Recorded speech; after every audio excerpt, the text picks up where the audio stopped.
پرندوں کو دانا ڈالو تو وہ شور مچا کے سب کو بلاتے ہیں اور پھر سب مل کر کھاتے ہیں۔ ان کو زیادہ کا حرص نہیں ہوتا، وہ اپنا حصہ کھاتے ہیں، لڑتے نہیں ہیں، جتنا ضرورت ہو کھاتے ہیں اور اڑ جاتے ہیں۔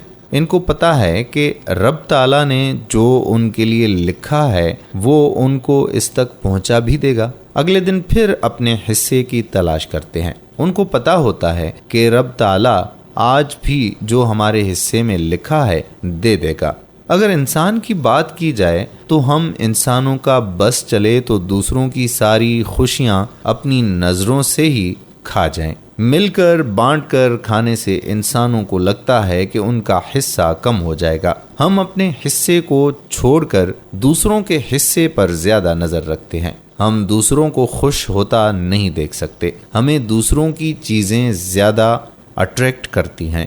ہمیں لگتا ہے کہ ہم اللہ سے زیادہ اچھا اپنے لیے منتخب کر سکتے ہیں۔ ہمیں ہمیشہ رب کی دی ہوئی چیز اچھی نہیں لگتی، اپنی پسند زیادہ اچھی لگتی ہے۔ ہمیں لگتا ہے کہ رب تعالیٰ کے فیصلے سے اچھا فیصلہ کر سکتے ہیں، اس لیے ہماری زندگیاں ہمارے اپنے ہاتھوں میں ہی تباہ ہو جاتی ہیں۔ اللہ تعالیٰ فرماتا ہے کہ مگر عجب نہیں کہ ایک چیز تم کو بری لگے اور وہ تمہارے حق میں بھلی ہو، اور عجب نہیں کہ ایک چیز تم کو بھلی لگے اور وہ تمہارے لیے مضر ہو، اور ان باتوں کو خدا ہی بہتر جانتا ہے اور تم نہیں جانتے۔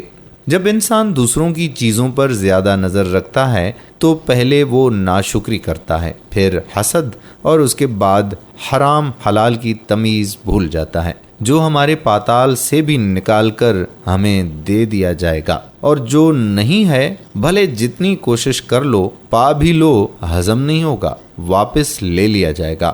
اس لیے اللہ کے دیے پر راضی رہیں۔ آپ کا اپنا ہے ہی کیا، جو ہے وہ بھی رب کا ہے۔ شکر کریں رب تعالیٰ کی عطا کردہ نعمتوں پر، کیونکہ جو آپ کے پاس ہے وہ کسی اور کا خواب ہے۔ ارشاد باری تعالیٰ ہے کہ اگر شکر کرو گے تو میں تمہیں زیادہ دوں گا۔ اس لیے ہمیں ہر بات پر اللہ تعالیٰ کا شکر گزار رہنا چاہیے اور زیادہ مال کمانے کے پیچھے نہیں لگنا چاہیے، کیونکہ جو ہمارے نصیب میں ہوگا وہ ہمیں مل کر ہی رہے گا۔ امید کرتے ہیں کہ ہماری آج کی یہ ویڈیو آپ کو ضرور پسند آئی ہوگی اور آپ کی زندگی میں مثبت تبدیلی لائے گی۔